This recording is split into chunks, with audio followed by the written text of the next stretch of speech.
All right. We are back in beautiful Belmar, New Jersey at the Grit Won't Quit podcast studio, and I have a very special guest on, a local Jersey girl.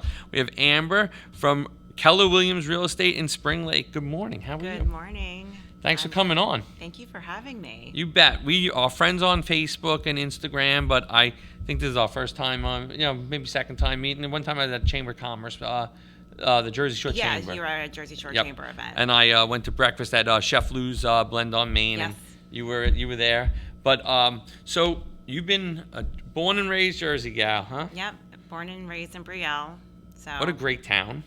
I'm very lucky that was my hometown. Yep. And it's still my hometown, and I get to raise my boys there. That's awesome. Now, you have a story of grit from the paperwork that I received from when you wanted to come on the podcast. And so let's kind of just dig right into it. You're a single mom. Yes. So I've been, since the boys were 3 years old and 18 months old, been raising them on my own. Mm-hmm. It was an unfortunate circumstance in terms of a marriage that didn't work out, and their father unfortunately had some issues in regards to addiction, which was obviously the demise of the marriage, and him moving away from us, which hurt financially, obviously, and emotionally. But so real estate has become my bread and butter. How long have you been doing real estate? 14 years. I went to school when I was pregnant with my first, and then I did it ever 14 years. Yeah, 14. I mean, you sell in a great area, though. Like, there's so many beautiful homes. There's so many, great areas that you work in. Yeah. So it probably makes your job a little bit easier that you're selling into such beautiful communities and communities that, like, people really have a desire to live in. Yeah, it's not easy to sell anything. I shouldn't say that. No. But I can talk about the communities and the towns around here with the utmost genuine point of view, because I went to St. Rose High School right here, right around the corner. Yeah, and I went to Rutgers, so I've been really embedded in the community from childhood, really. And not everything is $1 million gorgeous home. I do definitely.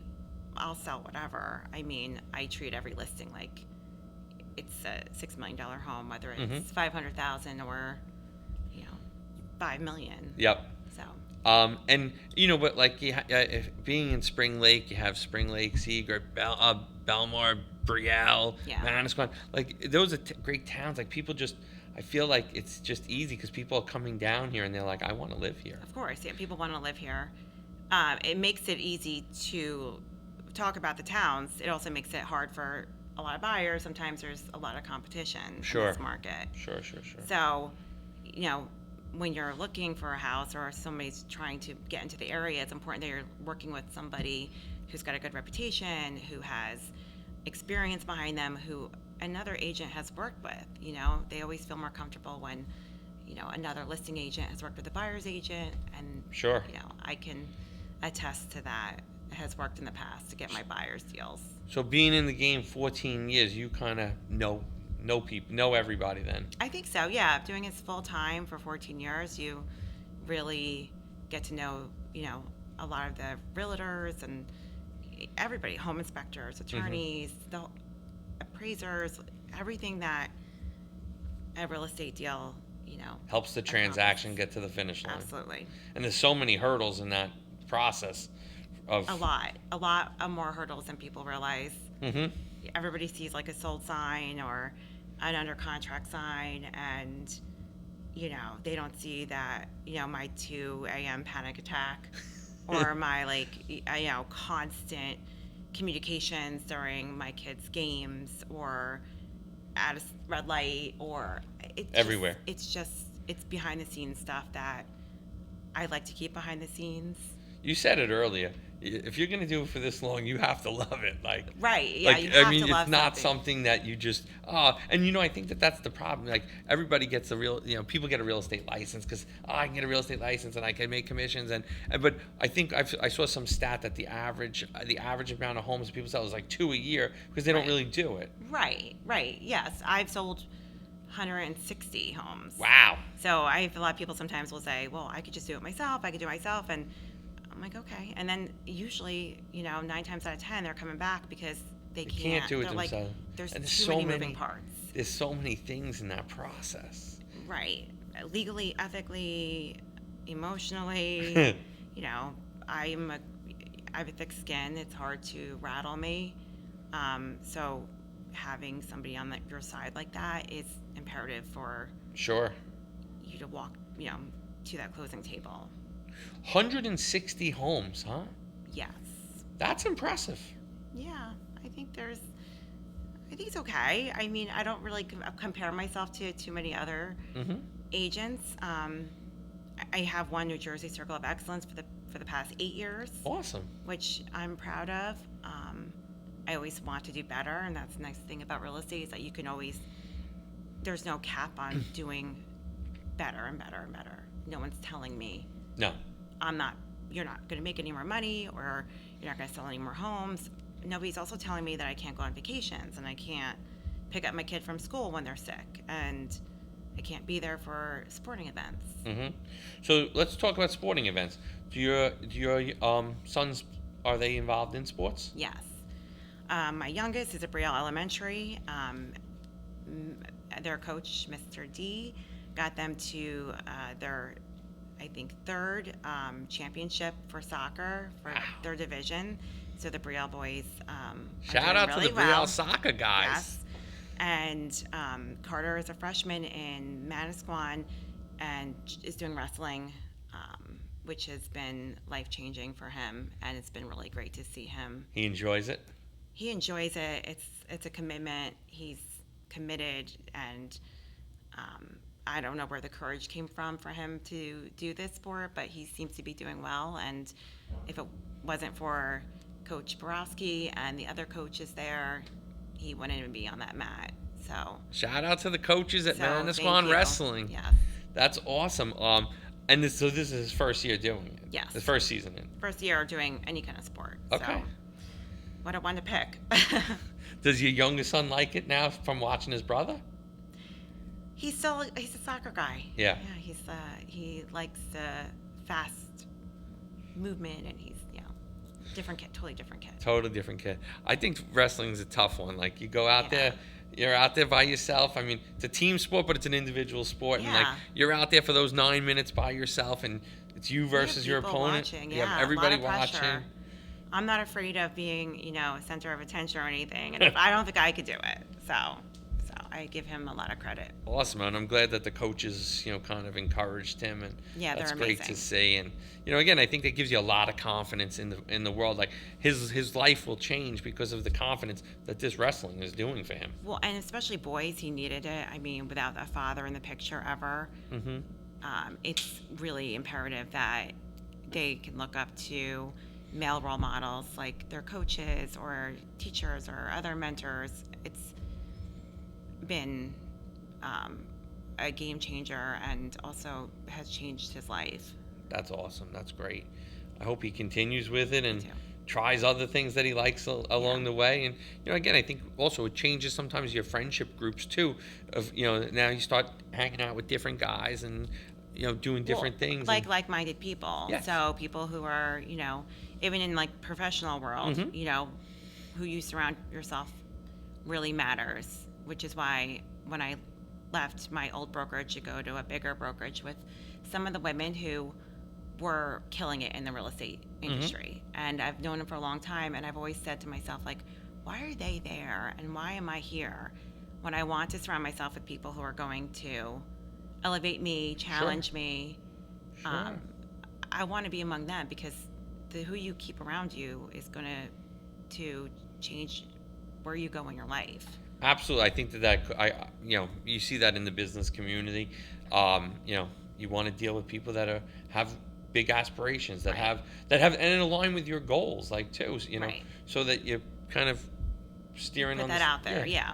You put it out there, and there, people are like, when you talk to some, again, I go back 25 years ago, I didn't own my own business, and the conversations of what you talked about with friends is very different than when I network now with people. Again, what the goals are. What it's a different world, and I think Right. that's a great way for even a young guy in the ninth grade to be thinking about this. His Yes. mindset is going to be different. Yes. His trajectory is going to have changed. Yeah, absolutely.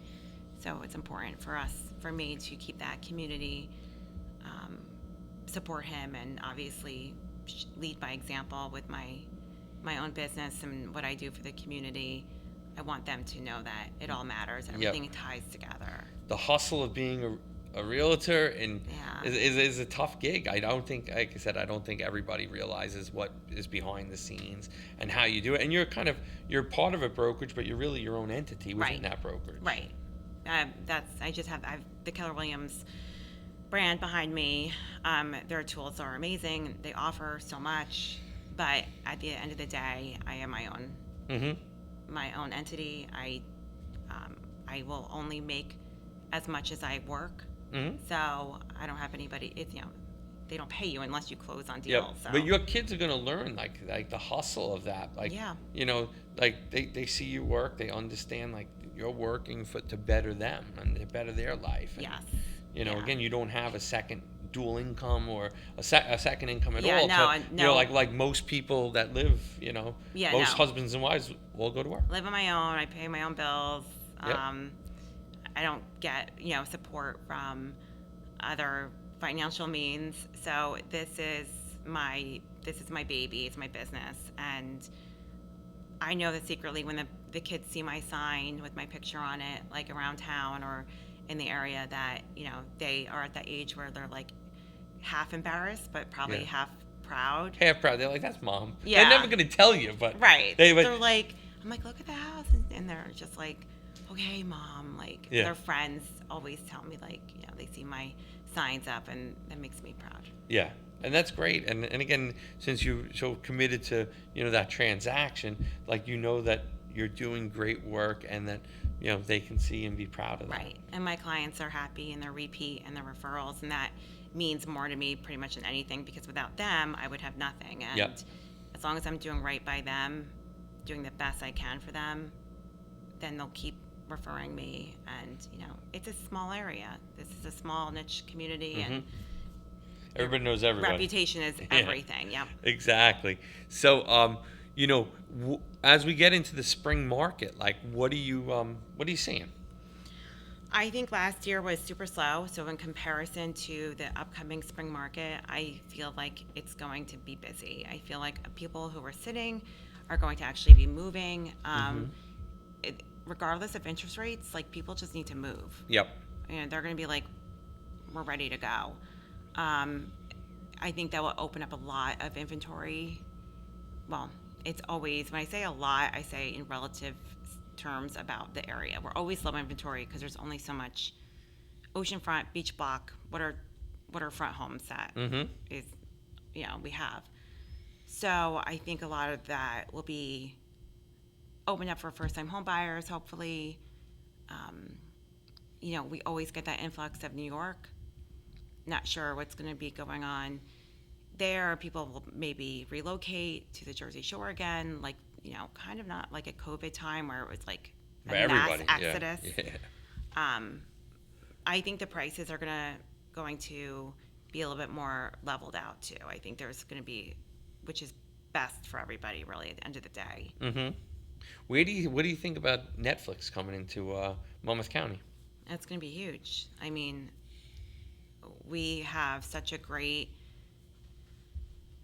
location here in terms of transportation. We have, the train, we have the ferry, we have airports. I mean, we have everything right here at the Jersey Shore. I feel like people are going to be like, okay, where we're going to working or celebrities at Netflix, and then they're going to buy a beach house. And we are right here at the beach. So even though Cold Snack, Holmdel are beautiful areas, we're going to have that beach house for whoever is going to be relocating. So I think it's going to be great for. I think it's going to drive some prices up, and I think ultimately having that in our backyard and it's just going to be great for the whole county. And I think the surrounding counties are going to do well too. Absolutely. I think Ocean's going to benefit from it. I think Mercer's going to benefit, and Middlesex will benefit from it. Right, Ocean definitely, because that tends to be in a lower price point than Monmouth. So like if people don't want to pay Monmouth County prices, Ocean County's going to get that. Yeah. That Overflow. overflow. Yes. I mean, Asbury Park, when Asbury Park, went through the roof, that helped the surrounding areas too. Yep. So sure. I can only imagine what Netflix is going to do for Yep. us.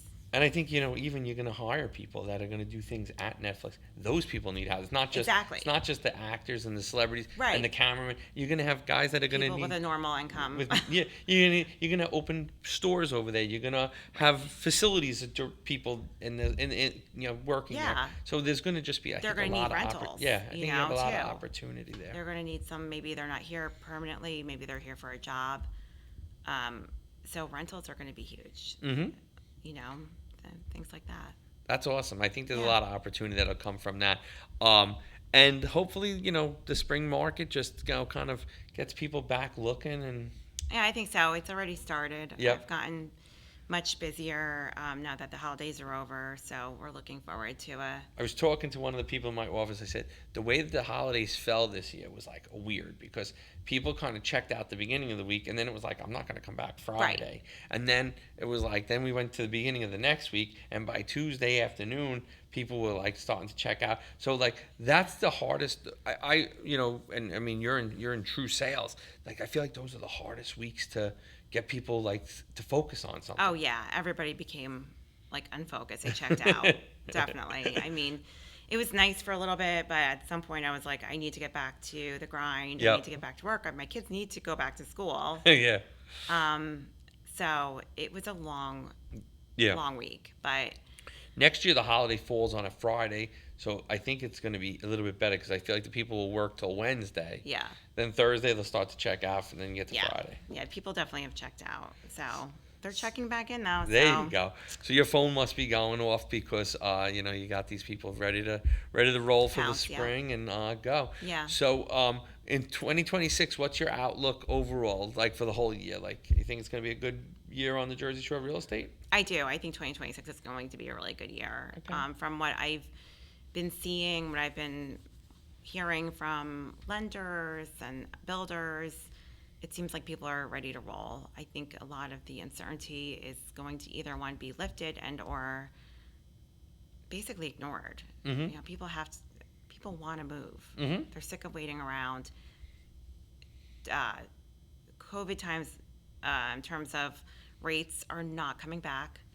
I think everybody has accepted that, I hope. So that 2% is over. probably not coming back. Yep. Think about it. Your parents, our parents, bought at what, 12%? I know. Like, I know everything is relative because Yep. prices go up, but it is what it is. We live in a great area, and it's going to cost you to live here. I think that it's such a great area. I can't say enough good things about, this area, and I love it. So I think that it's a place to be. So, with that being said, if you are looking to buy, it's important to work with a group of people, realtor, lender, attorney, who's like on the ball, who's not going to wait a Mm-hmm. day to get back to you because you don't have a day. Yep. Sometimes this is a business that is urgent. Like, we don't have time to People don't sleep in real estate. delay. Right. I mean, I take calls all the time. You get a lot of calls in the evenings Texts, and calls, weekends. yeah. And weekends really, probably a Yeah. lot of activities going on. I take them all the time. Yep. I have a great colleague, Jennifer Osborne, who I work with, and she is a licensed real estate agent, and she's been like my life support sometimes when I can't always be in two places at one time. That's great. You need a team behind you. Yeah. So as we wrap up today, anybody who's looking for real estate and that would like to speak to you or reach out to you, what is the best way to get in touch with you? Either your phone, email, website, socials, all of the above. Let people know how they can find you. Okay. I'm really easy to find. I'm sure if you typed in Amber Real Estate, I'm going to come up in Google. My Instagram is @AmberNJ Realtor. My phone number is 732-233-0729. I have a heavy presence on social media, Facebook, Instagram, LinkedIn. I like to incorporate a lot of the community events and volunteer opportunities I do. So you can always find me at an event. Also, Jersey Shore Chamber of Commerce. Shout out to Brielle Jersey Shore Jersey Chamber. Shore Chamber. Evelyn runs a great chamber. She is a machine. I don't know how she does it. And shout out to her daughter Danielle, who runs the Brick Chamber. Yeah. I'm a big fan of the Brick Chamber, and Danielle actually pulled me back in this year because I took a little hiatus from the Brick Chamber. She's like, start coming back to this stuff, and I've had a great time the last couple months. Yeah, it's fun. It's a great organization to be part of. You meet so many great people, and so I've learned a lot from them. Awesome. Well, thanks for coming on. Thanks for taking Thank you time for out of your day. having me. And this was great conversation. And I'm cheering for you boys because I think that they're doing great things. And Thank talk to you soon. Thank you, Tom. You got it. All right, take care. Pleasure.